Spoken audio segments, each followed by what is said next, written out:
Rivals of Aether II is a great game for any Smash fan looking to try something new. If you're coming from Smash Ultimate, this is the guide for you. I'll be explaining the new mechanics that Rivals 2 has that aren't in Ultimate, so let's get into it. Rivals 2's control options offer a lot more features than Smash Ultimate. First off, you can set your player tag and change your controls and playtest them right from the character select screen. You can bind smash attacks, which in this game are called strong attacks, to a specific button instead of having to smash the stick in a direction while pressing attack. But if you prefer how Smash does it, then you can activate the tap strong option to make the input just like Smash's. In Smash Ultimate, if you press jump and attack at the same time, you'll automatically get a short hop aerial. By default that isn't the case, but you can turn it on with this option if you'd like. If you want to make your controls just like the default control scheme in Smash Ultimate, here's what the controller layout should look like, and here are the advanced options. I'm using a Switch Pro controller connected to my PC for this one.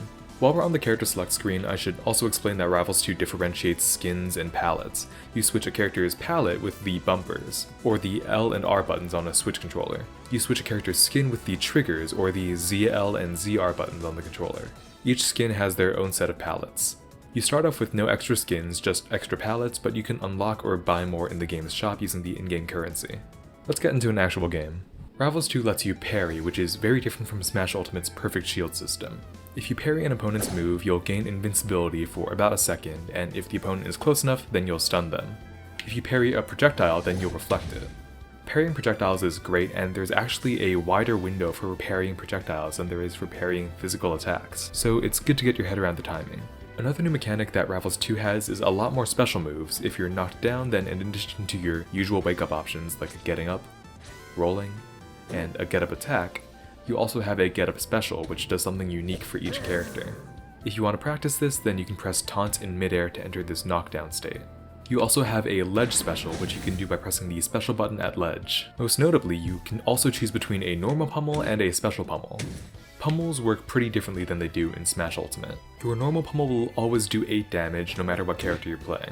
Your special pummel does something unique for each character. However, if your opponent can predict which pummel you'll do, either by holding the attack or special button, then they can break out of the grab. So if you've been grabbed and you think your opponent will try to special pummel you, then hold the special button, and then if you guessed right, then you'll break out of the grab.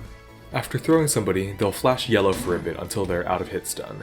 While they're flashing yellow, you're not able to grab them again. This is to prevent combos where you can grab somebody over and over again. However, if you do a pummel, then you'll remove that chain grab lockout, meaning that you can get some very good combos off of it. But keep in mind, if they guess which pummel you're about to do, then they can break out, so be careful. In Smash Ultimate, you wall jump by flicking the joystick away from the stage. In Rivals 2, you wall jump by holding the joystick towards the stage and then pressing the jump button. Wall jumps are a lot more important to character recoveries in Rivals 2 than they are in Smash. Some moves put you into special fall, where you can't do an up special or a double jump, but you can still wall jump. For example, Claren's forward special puts her in special fall, but you can still wall jump after it.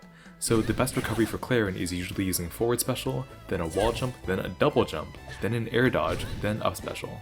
Most characters' optimal recoveries will use wall jumps in some way. While we're at it, air dodges are a lot less punishing in this game than they are in Ultimate. You can act out of them mid-air a lot more quickly, so you'll be using them for recovery a lot more often. The ledge works a little differently than it does in Smash Ultimate. In Ultimate, if your opponent is on the ledge and you try to grab the ledge, you'll just kick them off. But in Rivals 2, if your opponent is on the ledge, then you can't grab the ledge unless you hit them off somehow. This means that a large part of edgeguarding is sometimes holding the ledge to prevent your opponent from grabbing it. In Smash Ultimate, you can only fast fall after you've reached the peak of your jump, so if you want to spam an aerial by short hopping over and over again, this is as fast as you can do it. Rivals 2 works the same way, where you can only fast fall after you've reached the peak of your jump. However, if you hit an opponent, then you can fast fall during that hit, meaning you can put out another hit a lot faster. This is known as Hitfalling, and it's really good for combos. You can wave dash by pressing the jump and shield button at the same time. If you're holding left or right during a wave dash, this can be a fast way to reposition yourself without committing to a full dash. Wavelanding is done by air dodging into the ground or onto a platform, or horizontally right above the ground or above a platform. This is a way to land and act quickly afterwards. If you're ever waiting in the online queue, I'd recommend practicing your wave dashes and wavelands. It'll make your movement a lot better if you get the hang of it. There are a few other mechanics that you can learn, but I just wanted to go over the very basics. If you want to learn more about advanced mechanics, then check out the advanced tutorials in the game's menu. I also wanted to take a moment to explain how the game's store works. This is a live service game, but it is the most consumer-friendly live service game I've ever played. All future characters and stages are guaranteed to be completely free. This store is just for cosmetics that have no effect on actual gameplay. There are monthly battle passes where you can earn currency and unlock cosmetics, and they are all completely free. And you can access every single past battle pass and play the game to get more rewards, including free coins, icons, currency, emotes, death effects, and skins. So there's a lot of rewards that you can grind through for no extra cost. You can also unlock medals by playing ranked mode online, which can be used to buy unique cosmetics. If you want to learn more about the game, specifically individual character mechanics, then you can go to tutorials, go to new player guides, and it'll open a Steam page with infographics of a lot of characters' mechanics and special moves. There are also officially made video tutorials for each character and their mechanics. The game's official wiki, the Dragdown wiki, is also a great resource for learning more about each specific character, what they can do, and how to play them best. Rivals 2 is a great, very fun game that I really want to see succeed. It's got a pretty generous pricing system compared to most fighting games at least, and the game's constantly getting better with free updates with more characters and modes and features, and the game's got a great Steam Workshop scene with custom characters. Hopefully this makes the game a little easier to understand. I hope you enjoy the game.